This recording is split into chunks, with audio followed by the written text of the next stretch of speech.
Hello and welcome back to Disney Journey.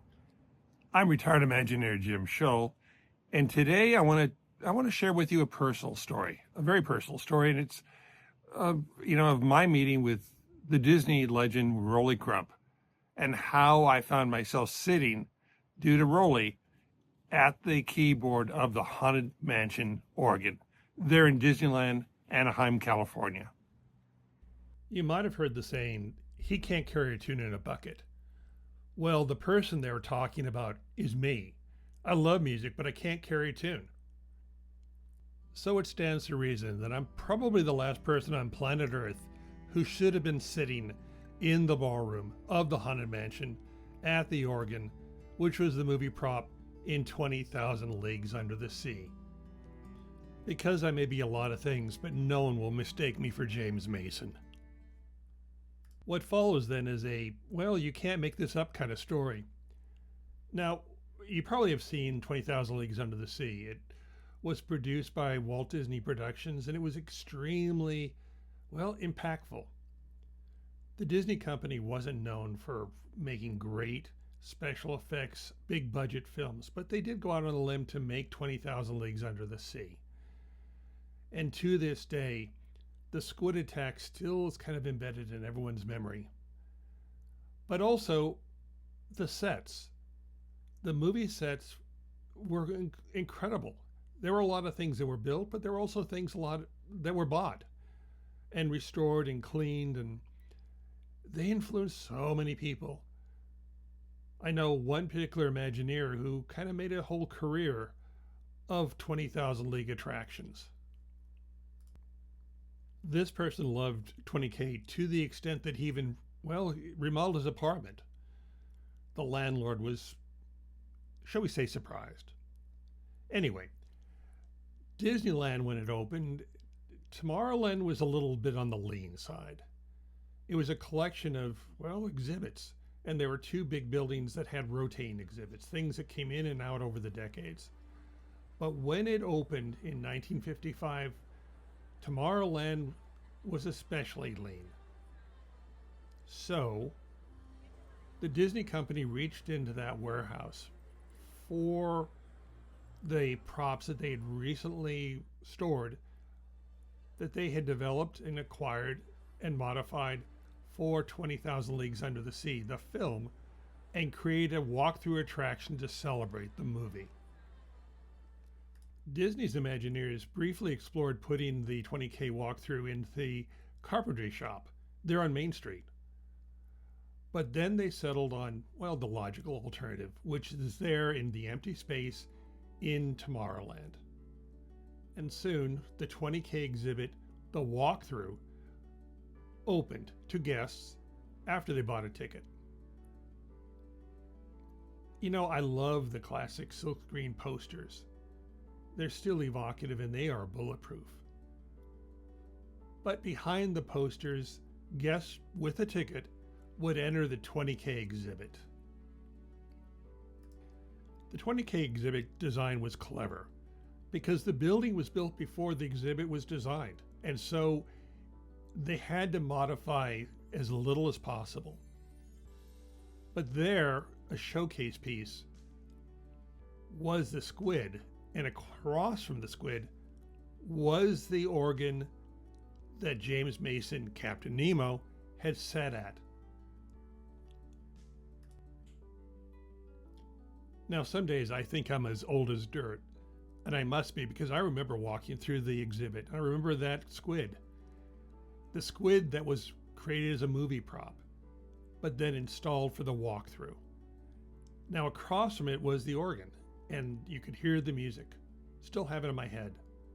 And it all actually made a lot of sense, because Tomorrowland, when it first opened, was a grab bag. Kind of a spaghetti against the wall, how cheaply can you open this for kind of, land.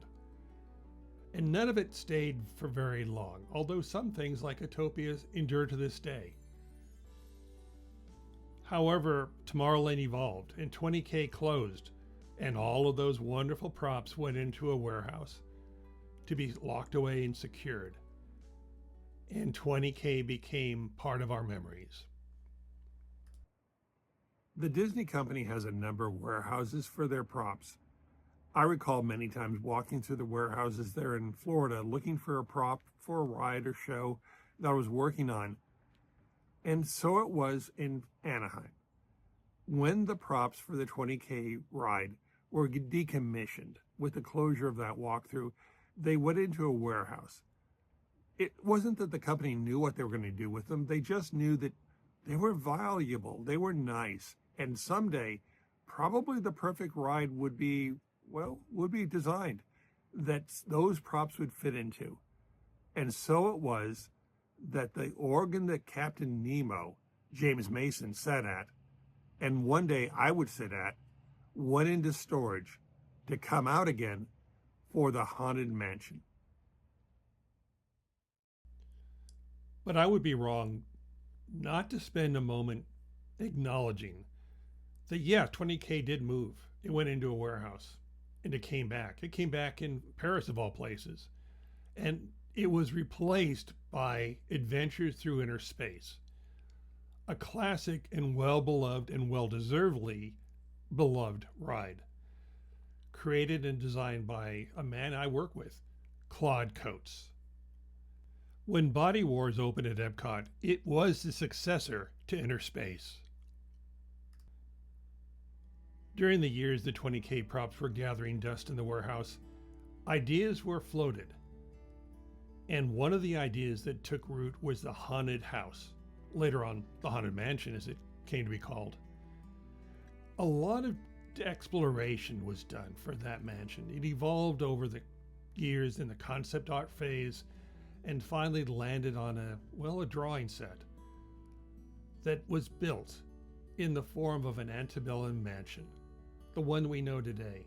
Now, the ride started as a walkthrough, and a lot of people contributed to it, including this man, Rolly Crump. Now, Rolly was a man who, we crossed paths as I came into Imagineering. He was getting ready to leave. But he spent a lot of time at Marty Sklar's request mentoring me. And one day, Rolly said, get in my car, and we all drove down to Anaheim, California. And we parked in the secret Imagineering parking lot, and he shepherded me through for a personally guided tour of the Haunted Mansion, because, face it, no one knew more about the Haunted Mansion than Rolly. And he took me through every nook and cranny of that attraction, explained how they did it on the cheap, using the technology they had at the time. Now, granted, this was an analog world they lived in, and everything was done very practically. Those walls in the ballroom were actually theatrical wall sets. But regardless of that, it meant the warehouse was going to be reopened and that organ came out, and it was installed there in the ballroom. Standing in the ballroom, Rolly told me he wanted to take my photograph, and I said, sure, where? Well, there, on the bench. No one will mind. So that is why and how Rolly Crump took a photograph of me at the bench of the organ in the Haunted Mansion. And with that, I bring this episode of Disney Journey to a close. But before I completely close down shop here, I'd like to make a request. I've noticed a lot of people now watching the channel who haven't yet subscribed. So if you haven't subscribed, take this opportunity to do so now. I will appreciate it. Until the next time then, it's goodbye from Lost Canyon.